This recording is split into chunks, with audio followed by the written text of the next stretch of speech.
10 seconds. Okay. Hi there. If you're just tuning into the VOD, for this video we're going to see Shishigami playing in a ranged fives team. So you'll notice the fancy team names right here and here. And as a special bonus to get in the spirit of teamwork, I've invited my teammate, Pezzy, to come commentate with me. Pezzy, you want to introduce yourself? I'm Pezzy, one of Rocket's teammates. Currently my ELO is like, I don't know, 1540. I don't think that's too important. It's all the knowledge. So. Pezzy often plays bot lane with me on our team. We kind of alternate between who plays AD and who plays support, so that's most often what goes down to us. So let's see. So let's talk about the team comps here. So let's see. Let's talk about Shishigami's team. So we have Shaco in the jungle, Karthus mid, a support Teemo, oh man, and probably a Vladimir top. Well, actually, so what do you think, Pezzy? Do you think Karthus or Vladimir is going to go top? I definitely feel like Vladimir will be top with that sustain. Alright, yeah, that's probably likely. It's also pretty hard to gank a Vladimir because of his pool, which makes him good at top. What do you think about that support Teemo pick? It's a bad pick. Especially if Karthus. I mean, like, that's free Soraka, I would assume. I don't know what bans were.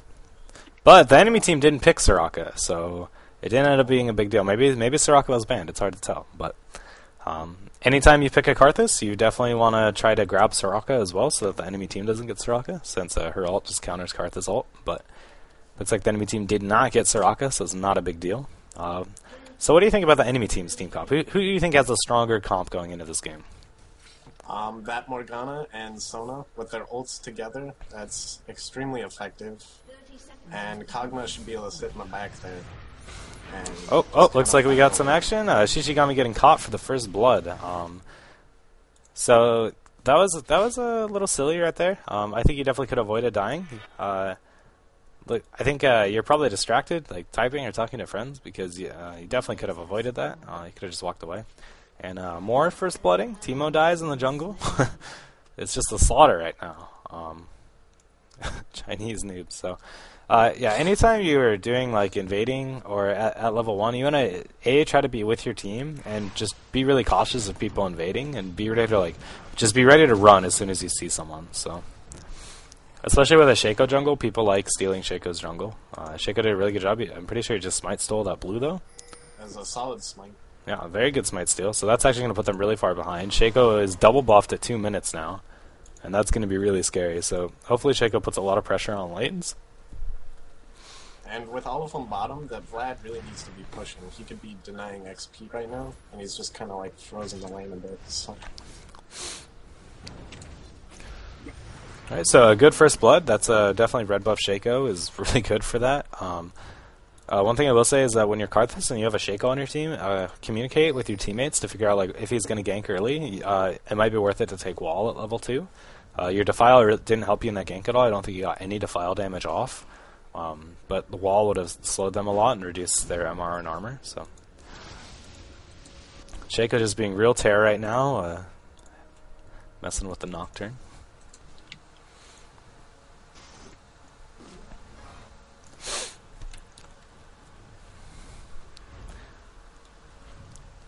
So in mid, you definitely have a really big advantage right now, since you just killed Morgana. You have 8 CS to her 4 at the moment.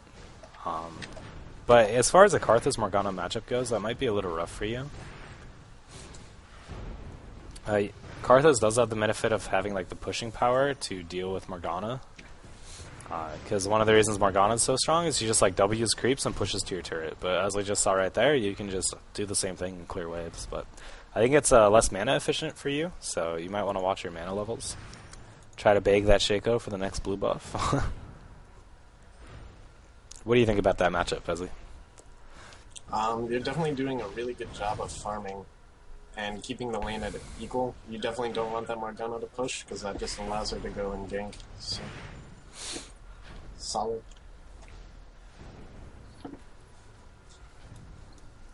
Have you been watching the other lanes much, Pezzy? I've been concentrating on mid, but...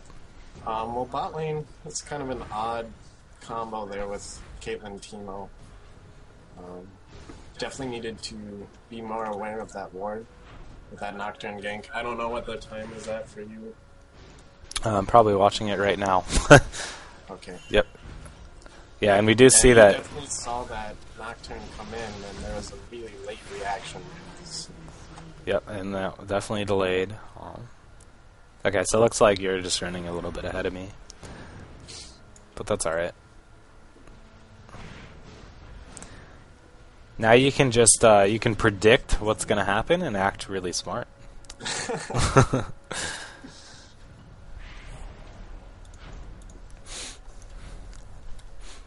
So you have double Morgana CS in mid, so it's a really strong mid game right now.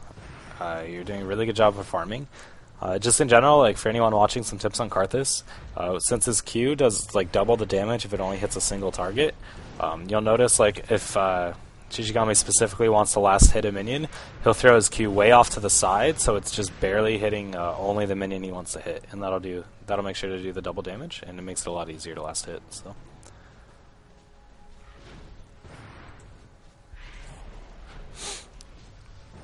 All I can say is Shaco's doing a fantastic job at these ganks. So pretty much all you need to do is hold your lane. They'll lose elsewhere anytime Shaco comes. So. Yep.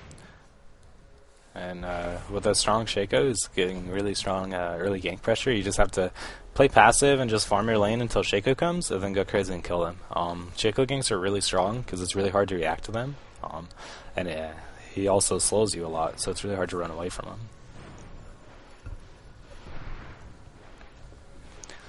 So like this range minion right here could have gotten that CS, but the Q hit both of the minions, so it didn't do double damage to the one. And there you see that he's throwing the Q like really far to the side of the minion to get that last hit, and same thing there. So that's something you'll see with Karthus. You might be like, well, why isn't he putting the Q right on the minion he's trying to hit? Well, you put it to the side so that it only hits that minion.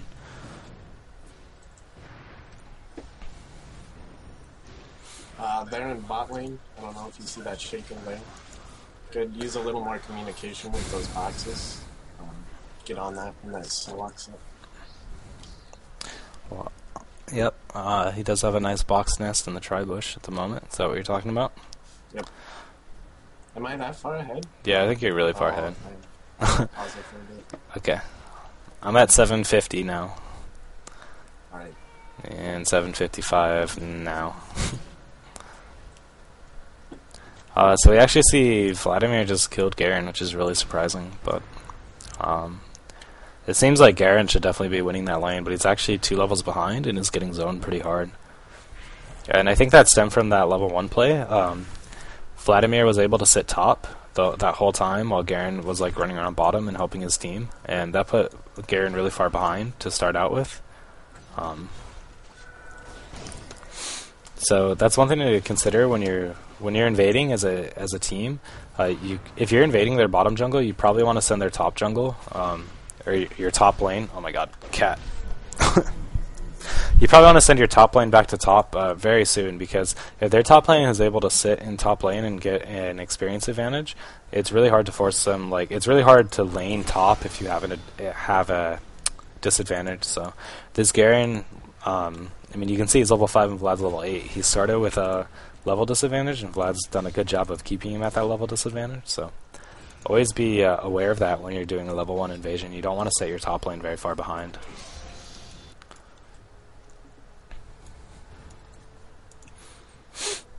Right now, you're still just kind of farming mid, but blue's been available to you for a while. Yep. And what's your time, Pezzy, right now? Oh, mine's way off. I don't even know. Like, the time is off, but I think the gameplay is much closer. Oh, okay. And that Nocturne just came up, too, and he clearly hasn't taken his blue from Morgana. So that's something you can also watch out for, and you can try and gank him there. Yeah, I think you're behind me now, because he just checked it. But that's okay. Yeah, so that was a good job. You realized that, like, hey, Morgana hasn't gotten blue yet. That blue's probably up. She's missing from lane. You went and checked it. And that's something, if you were communicating, like, with your Shaco, you could definitely contest that blue buff, since you guys are ahead. Because blue buff with Morgana is really annoying. she's just able to push all day, and that really opens her up to the possibility of roaming and helping her other lanes. So you're not going to be able to outpush Morgana because you're going to be limited by your mana. The Catalyst will help you, but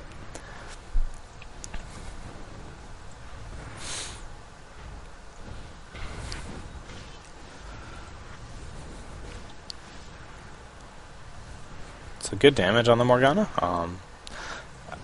I will say that, like, at this point, I think Shaco should really concentrate on other lanes for ganking. Morgana's just really hard to gank because of the that black shield, and she can stay really far away. She can just pull the creeps and then sit far away. So it might be just more worth your time to go ahead and to have the Shaco focus on other lanes. At this point of the game, Dragon is pretty easy to take, so focusing on bottom and just getting it all together, any little advantage, and take that Dragon. Yeah, Shaco is a very... he does Dragon very quickly. His clone will proc the Madrid's Razor proc, and that's why he can be very strong. Is my stream still saying offline for people? I don't know. Tyrant's saying in IRC, but yeah. And so here we'll see another attempted gank on the Morgana, and Nocturne had a very good counter gank, and this will probably cause a double kill for them. Oh, Nocturne's coming in though. You need to get that Defile up, and definitely ult after you die. I think, yeah, that was a really big mistake. I think it was actually the Morgana stun. She had her ult chain on it, and so that's something that you definitely should have recognized, that like the Morgana chain is on you and it's gonna stun you in like 2 seconds, but you instead you decided to ulti, and you definitely should have recognized that there was like no chance that ulti was gonna get off. So as Karthus, you really need to ult either in a place where you're not gonna get CC'd or after you die. And if you feel like a death is coming on, go ahead and spam that mana. And you can use anything when you're dead. So turning on Defile there would have given you extra damage. So you probably would have been able to ult after you died and actually got him. Yep.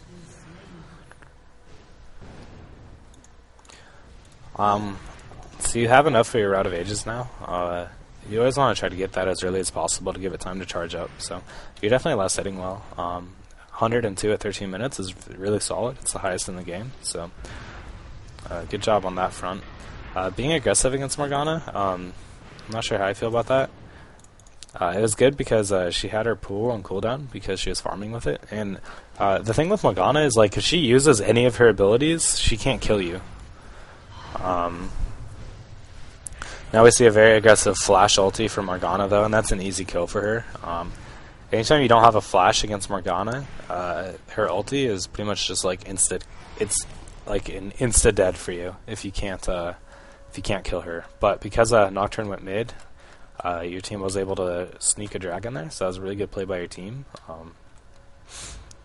As a jungle, you always want to be paying attention to where the enemy jungle is, and if you ever see the enemy jungle like go top, that's a free dragon for you if you're paying attention. So that was a good play by Shaco.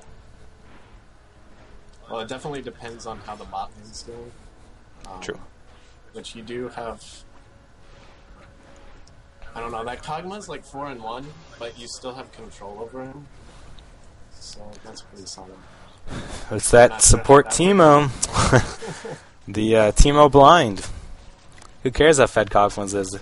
If he's blinded, it doesn't matter.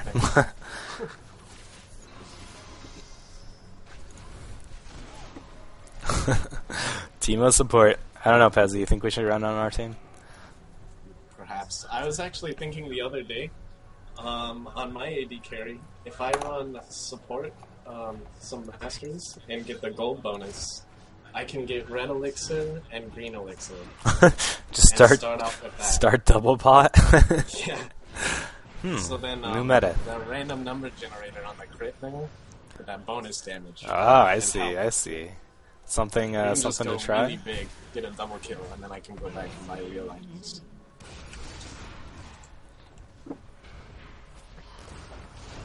Alright, so Morgana making a good counter gank top. If your lane leaves to gank, make sure that you are either pushing or roaming to follow them or ganking another lane. So I think you could have taken this mid turret because not only did Morgana go top, but Nocturne's also top.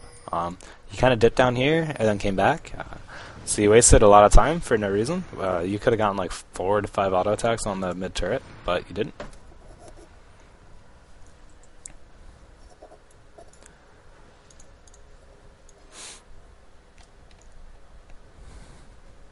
So you're definitely super farmed. A farmed Karthus is really, really strong. What a farmed Karthus allows you to do is even if you lose a team fight, if the Karthus is really farmed, he's just going to ulti once he dies. And it's probably going to clean up the kills, and it makes it really hard to actually lose a team fight. That Karthus ulti is so strong. Like any fight that you guys get right now, you're just starting with like a 469 damage nuke on their entire team. Or ending. So it makes it very hard to really win a fight against Karthus' team.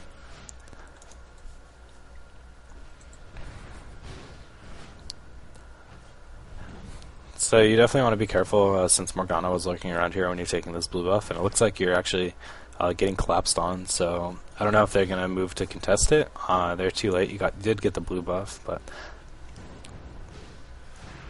yeah, that was a risky play there. But if you guys want to force this fight, it's going to be really good.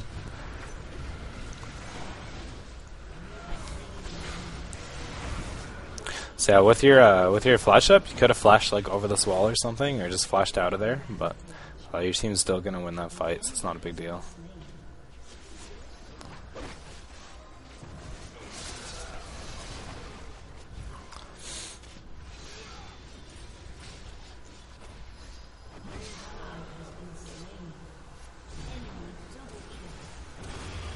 I think my replay is way off right now, but in that team fight, if you just keep spamming that Q after you're dead, I think you could have hit Kog'Maw maybe once or twice more.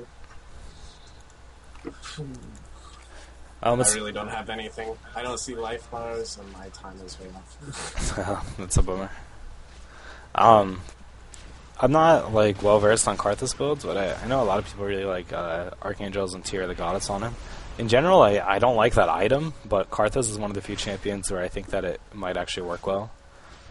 Just because you do spam that Q so much. So that's something to consider is like picking up a Tear, but I haven't seen an Archangels on mid in such a long time. I think with like the meta of grabbing blue buff, it's just not needed. Yeah. So Rod of Ages still gives you mana. Yeah, I think Rod of Ages is like all the mana you need, but a Tear. I think Karthus is one of like the 2 champions, or maybe 3, that I would consider Tear okay on. So, and when you're playing Karthus, you kind of just want to sit in the middle of their team and just do as much damage and then die, which is pretty much exactly what you did in that fight, and that's fine. You might have been able to pick up that Sona kill if you just kept queuing after that ulti, but that's okay.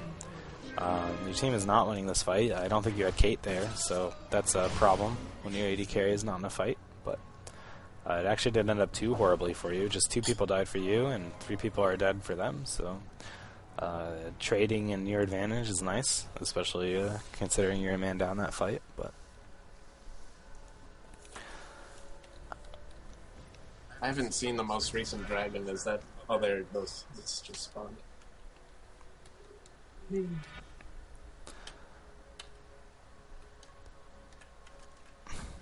So that's definitely something to consider right now. Just grouping up and taking that dragon while the bot lane still hasn't backed, and you still have a couple seconds on Nocturne there. So you guys are definitely gonna want to start like focusing that Kog'Maw really bad. He's getting fed. He almost as much CS as you do, and he has 6 kills, so he's getting really strong right now. He almost has Infinity Edge and Zeal, so it's definitely a scary Kog'Maw right now. And this is one of Shaco's strengths. He can do Dragon really fast and really sneakily, so we're going to see them sneak a Dragon there. That was definitely a mistake by Vlad getting hit by that wall. You should have turned your E on much earlier there. You just died without having your E on the whole time since you got silenced. Could have turned your E on before you got into that fight. So that was just a slight error, but looks like it's not going to matter too much. Your team, they grouped up. They like really clumped and you guys were able to get flat ulti off on top of like your Q damage and your E damage once you died. So you guys got a lot of damage off, and it was turned out to be a decent fight for you guys. So. That was a really good fight. That Kog'Maw and your team is like the positioning is pretty weak there. So maybe instead of chasing them so far, you could get that middle turret. Maybe it's like 20 minutes in and you still don't have tier 1. And depending on how Shaco's health went, there's a chance of taking Baron for your team also. Yeah, like right now, you guys just all chased another jungle, like picked up the Sona kill, then just kind of like did wraiths and walked around. And you guys definitely could have taken this mid turret. Like it has almost no HP. Caitlyn looks like she will get the bottom turret, which is good, but you guys definitely should have looked to take that advantage of winning that fight and really tried to snowball that into taking some turrets. I think you might get mid turret out of this anyway. So. Yep, and they do end up getting both mid and probably bot. Yeah, there goes bot. So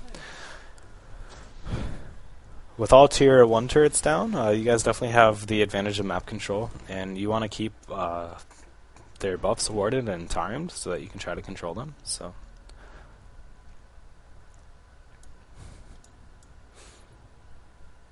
I'm really excited for like real replays to be introduced at some time. I'm assuming it's got to be soon. They've made so much development and resource time on spectator mode that it's got to be soon. Hopefully. I don't think I've had health bars all game. Wait, really? Maybe it's the way you updated it or something. Or it's just my replay. That's really weird, and I don't know why. I've had health bars. So every time Karthus ults, I really have to look for it. Right? Well, hit L. Who's about to win? I have. It doesn't work. This doesn't work. I don't know. That sucks.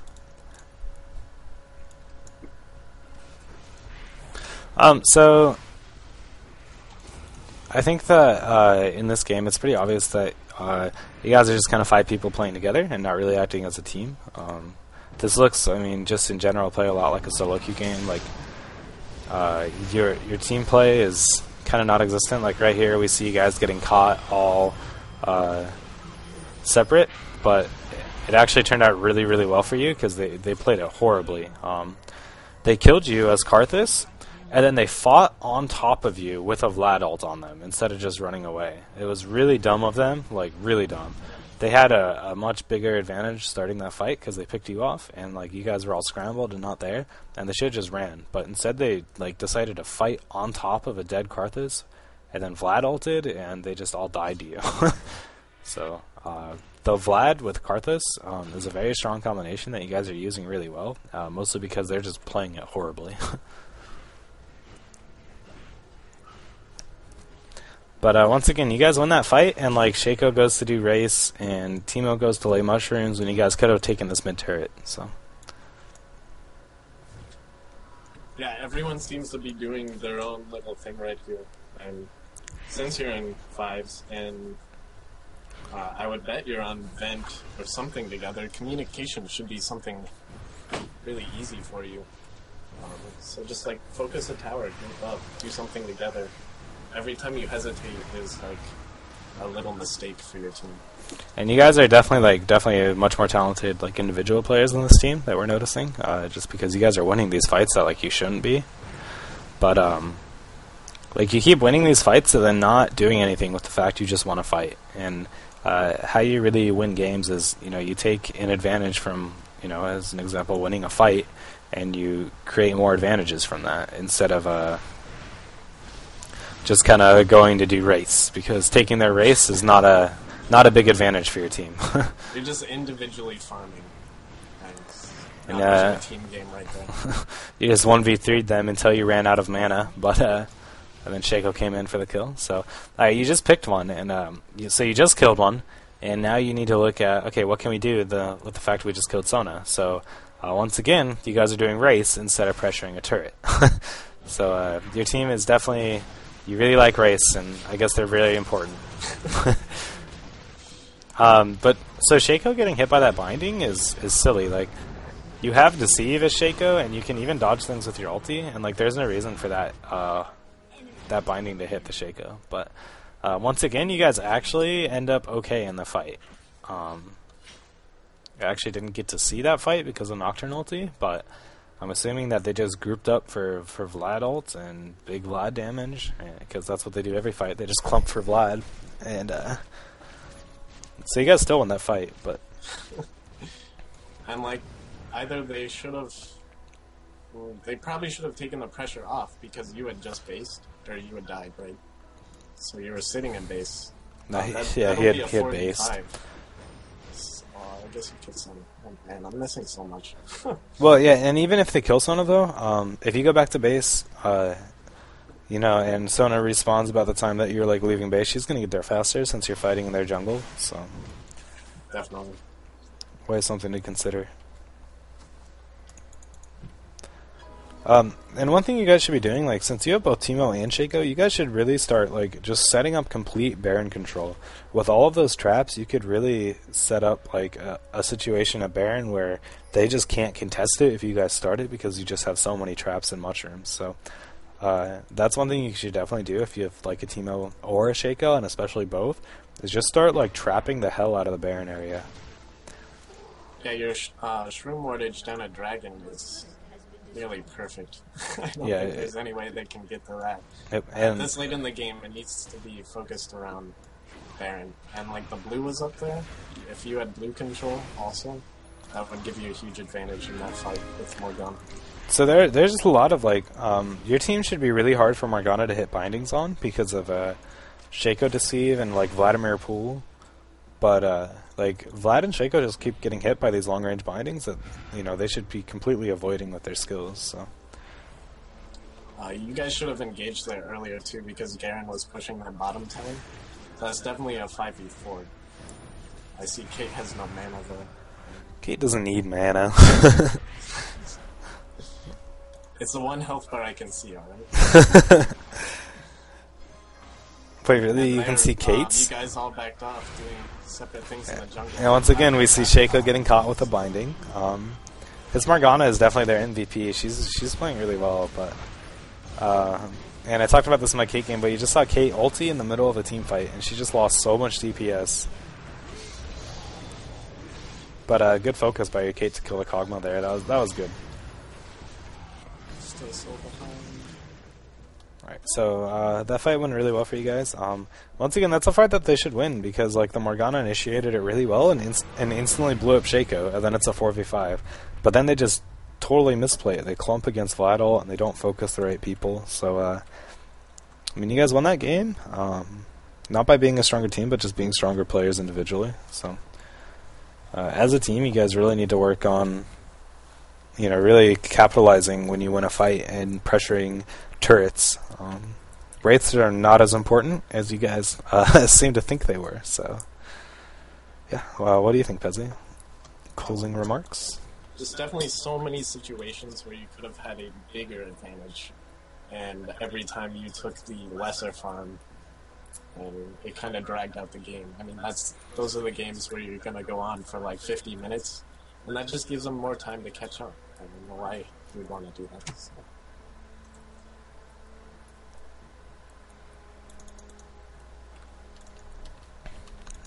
Okay.